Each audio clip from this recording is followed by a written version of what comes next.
चुनावी सरगर्मी है वो तेज हो चुकी है। सरदार शहर के अंदर भी धीरे-धीरे चुनावी रंग है वो चढ़ने लगा है। नेता है वो अब गाँव देहात के अंदर जाना शुरू कर दिया है और अपने-अपने समर्थन के अंदर अपना प्रचार शुरू कर रहे हैं ताकि उनका माहौल है वो बनना शुरू हो जाए। हमारे साथ प्रहलाद जी सराफ है। हर कोई इन्हें जानता है और जानता है इसलिए क्योंकि इन्होंने लंबे समय से समाज सेवा की है और अब ये अपना राजनीति में भविष्य तलाश रहे हैं। भाजपा के ज़रिए ये विधानसभा में जाना चाहते हैं। सर, लगातार आप दौरे कर रहे हैं, अब गाँव क्षेत्र में फिर से आप शुरुआत कर रहे हैं। किस प्रकार का माहौल है गाँव गाँव के अंदर? बहुत पॉजिटिव माहौल है गाँव के अंदर। गाँव में गाँव की जनता के अंदर बहुत ही उत्साह भरा हुआ है और गाँव वाले ये कहते हैं कि आप टिकट ले आओ, आपको टिकट लाने के बाद चिंता करने की कोई ज़रूरत नहीं। सर, गाँव देहात में आप जा रहे हो, किस प्रकार की समस्याएँ ग्रामीणों के अंदर है? किस प्रकार की ग्रामीण समस्या का सामना कर रहा है या फिर क्या समस्या आपको ग्रामीण बता रहे हैं? ग्रामीण क्षेत्र में समस्याओं की कोई कमी नहीं है, समस्याओं का अंबार लगा हुआ है। ग्रामीण क्षेत्र में पानी की समस्या है, बिजली की समस्या है, शिक्षा की समस्या है, चिकित्सा की समस्या है, समस्या ही समस्या है। मेरे को लगता है कि अभी से पहले वाले जो भी पार्टियाँ थी, नेतागण थे, किसी ने ग्रामीण क्षेत्र पे कोई विशेष ध्यान दिया नहीं है। तो ग्रामीण क्षेत्र में कोई समस्या की कमी नहीं है और न ही कभी क मेरे को लगता है कि समस्या का समाधान हुआ है। तो आपको आपके सामने रखते हैं समस्या ग्रामीण? बिल्कुल लगते हैं। वो कहते हैं जी आप नए उम्मीदवार हो, आए हो, अभी आपके सामने क्या समस्या रखें? आपको चुनाव जिताएँगे, विधानसभा भेजेंगे, उसके बाद ही हम हमारी समस्या बताएँगे। पॉजिटिव रिस्पॉन्स मिल रहा है ग्रामीणों का? 1001% पॉजिटिव रिस्पॉन्स मिल रहा है मेरे को। कहीं नकारात्मक तो मैंने अभी कोई किसी गाँव में देखा नहीं है। सर, अभी विधानसभा चुनाव में समय है, वो लड़ाई आगे होगी, लेकिन कुछ लोग कहते हैं कि प्रहलाद सराफ की लड़ाई पहले बीजेपी से ही है। ये क्या है? मेरे को तो नहीं लगता है कोई बीजेपी लड़ाई, किसी की लड़ाई बीजेपी से है। उम्मीदवारों को लेकर मारामारी बीजेपी में 1 दर्जन से ज़्यादा उम्मीदवार हैं। देखो, आज के टाइम में भारतीय जनता पार्टी है, ये एक महासागर है। तो महासागर में हर चाहता है कि इसमें गोते लगाएँ और आज अगर इस पार्टी में ज़्यादा प्रत्याशी टिकट की उम्मीदवारी कर रहे हैं, तो ये बहुत अच्छी बात है। पार्टी इतनी बड़ी हो चुकी है तो करेंगे ही। हर मतदाता को टिकट माँगने का हक है, माँगेगा। और ये तो शीर्ष नेतृत्व का काम है कि वो किसको योग्य समझते हैं, कौन जिताऊ उम्मीदवार है, वो किसको टिकट देंगे, वही चुनाव लड़ लेगा। आपके सर पर किसका हाथ है? मेरे सर पे भारतीय जनता पार्टी का हाथ है। नेताओं से बात चल रही है, आपके आश्वासन पॉजिटिव मिल रहा है कि आपको लड़िए, मैदान में जाइए और प्रचार-प्रसार कीजिए? मेरे को जब आश्वासन मिल रहा है तभी तो मैं इस दंगल में कूदा हूँ ना, तभी तो मैं ग्रामीण क्षेत्रों में दौरे कर रहा हूँ। कि ग्रामीण क्षेत्रों में दौरे करने का मेरा एक ही प्रयोजन है कि ये माहौल बना हुआ था कि भी प्रहलाद साहब को जानते हैं, नाम सुना हुआ है, सराफ परिवार का नाम सुना हुआ है, प्रहलाद सराफ का नाम सुना हुआ है। लेकिन कोई कहते थे बहुत से लोग कि हमने उनको अभी तक देखा नहीं है, कि जो आने वाला भावी प्रत्याशी है वो कैसा है, हमने उसको अभी तक चेहरे से देखा नहीं है। तो फिर मैंने ये मन बनाया कि भी अपने एक ग्रामीण क्षेत्र का अभियान चलाते हैं और हमने उसका नाम दिया है, आओ गाँव चले गुहार चलें। अपनों की बात अपनों के साथ। अब हम जाते हैं गाँव के गुहार में बैठते हैं, वहाँ जनता जनार्दन सब इकट्ठे होते हैं। वो अपनी समस्याएँ बताते हैं, मैं मेरी बात उनको बताता हूँ। एक दिन से कितने गाँव के दौरे कर लेते हैं? एक दिन में 4 से लेके 5 गाँव के दौरे करते हैं। सरदार सर, क्या बड़े बिज़नेसमैन भी हो, तो व्यापार को राजनीति कैसे मैनेज कर रहे हो अभी? नहीं, मैंने व्यापार को संन्यास दे दिया है। व्यापार से मैंने संन्यास ले लिया है। व्यापार मेरे बेटे हैं वो सँभाल रहे हैं। मेरे को व्यापार की कोई आप जन चिंता सेवा नहीं में है। उतर गए हो। अब मैं 101% जन सेवा में उतर रहा हूँ और मेरा जो अब शेष जीवन बचा है, उस जीवन को मैं जनता जनार्दन की सेवा में ही समर्पित करूँगा। मैं इसी उद्देश्य के साथ आया हूँ, नर सेवा नारायण सेवा। तो मेरे को सरदार शहर क्षेत्र की जनता की सेवा करनी है। मैं उसी उद्देश्य को लेके और इस राजनीति में कूदा हूँ। सेवा सिर्फ बिना राजनीति के भी की जा सकती है, फिर राजनीति में क्यों? आपका कहना पत्रकार जी बिल्कुल सही है कि बिना राजनीति आए भी सेवा की जा सकती है, लेकिन वो सेवा करने में कई बाधाओं का सामना करना पड़ता है। अब राजनीतिक फील्ड में आए हैं, जनता का आशीर्वाद होगा, वो मेरे को विधायक बना के विधानसभा भेजेंगे, तो मेरी कलम में भी तो जोर आ जाएगा ना। तो सरकार से भी सहायता मिलेगी, तो उस विकास के काम में 4 चाँद लग जाएँगे। अब जितना विकास हो रहा है, उससे वो 5 गुना विकास होगा। इसीलिए तो राजनीति क्षेत्र में आया हूँ ना, कि कोई भी किसी प्रकार की बाधाएं नहीं आए और विकास के कार्य में 4 चांद लग जाए। एक दफा यदि आपको टिकट नहीं मिलती तो फिर क्या रुख रहेगा? मेरे को टिकट नहीं मिलती है तो मेरे को तो बाई इलेक्शन में टिकट नहीं मिली थी।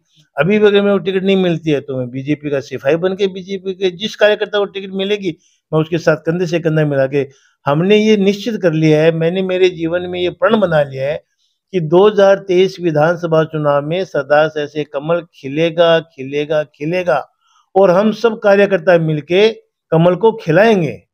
इसमें कोई सोचने की जरूरत नहीं है। सर, पैसा होता है, वो ताकत होती है आदमी की, वो आपने ईश्वर ने खूब आपको दिया है, खुद पैसे से नवाजा आपको।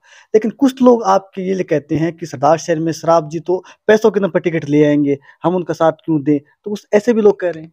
देखो वो तो अपना अपना एक कहने का तरीका होता है, हर व्यक्ति का अलग अलग वक्तव्य देने का होता है, तो कौन क्या कहते हैं उसके ऊपर मैं ज्यादा दिमाग नहीं लगाता हूँ। ये जनता जनार्दन है, कोई कुछ कहते हैं, कोई कुछ कहते हैं, जो भी कहते हैं सबका सम्मान है। मैं सबकी बातों को सम्मान से देखता हूँ और उस पर गहन भी चिंतन मनन करता हूँ। जो भी कहते हैं वो सब मेरे हित के लिए कहते हैं। आपका परिवार लंबे समय से सामाजिक कार्यों में बढ़ चढ़ के हिस्सा लेता रहता है और सरदार शहर के अंदर दिखता भी है, आपके द्वारा किया हुआ विकास, उसका भी आपको लाभ मिल रहा है इन चुनावों के पहले? निश्चित रूप से मिलेगा, इसमें कहने की कोई बात ही नहीं है। भी सरदार से एक पहचान पहले से ही बन गई उन कामों के चलते आपकी। भी मेरी नहीं, मेरे परिवार की पहचान सरदार शहर विधानसभा क्षेत्र में आज से नहीं 10 साल से पहले से ही बनी हुई है, तो उसका मेरे को बेनिफिट तो मिलेगा ही निश्चित रूप से। प्रहलाद जी, आपके अलावा एक उम्मीदवार का नाम रखना हो आपको कि ये उम्मीदवार मजबूत लगता है मेरे साथ में, तो वो कौन सा उम्मीदवार आपके साथ में भाजपा में? नहीं, मेरे साथ में मैं मेरे को ही मजबूत समझता हूँ, मेरा मैं किसी को मजबूत नहीं समझता हूँ। तो आपके किस प्रकार से प्रयास रहेंगे भाजपा को ये टिकट जिताने के? क्योंकि हमने देखा है कि लंबे समय से यहाँ पर हाथ मजबूत होता रहा है और कमल मुरझाता रहा है। क्या प्रयास होंगे ताकि आप यहाँ पर कमल खिला सको? अब की बार जनता का रुझान बीजेपी के उम्मीदवार को जिताने का है और मैं आपको निश्चित रूप से दावे के साथ कहता हूं कि 2023 में सरदार शहर में कमल का फूल निश्चित रूप से खिलेगा। तो सर, आप कह रहे हो मैं जिताऊंगा, कांग्रेस को हराऊंगा, ठीक है, लेकिन लगातार कांग्रेस यहाँ पर कहती है कि हम काम करा रहे हैं, नगर परिषद की सौगात दी है, आईटी कॉलेज हम लेके आए हैं, तो नहीं लगता कि इस बार मुश्किल होगा कांग्रेस को भेजना सरदार शहर के अंदर? देखो ये आईटी कॉलेज, महिला महाविद्यालय, हॉस्पिटल, ये बातें तो आज से 3 साल पहले भी चल रही थी और हमने भी घोषणा की थी कि हम ये बना के दे देंगे, लेकिन कांग्रेस सरकार ने हमें जगह उपलब्ध नहीं कराई तो वो काम हमारा हो नहीं सका।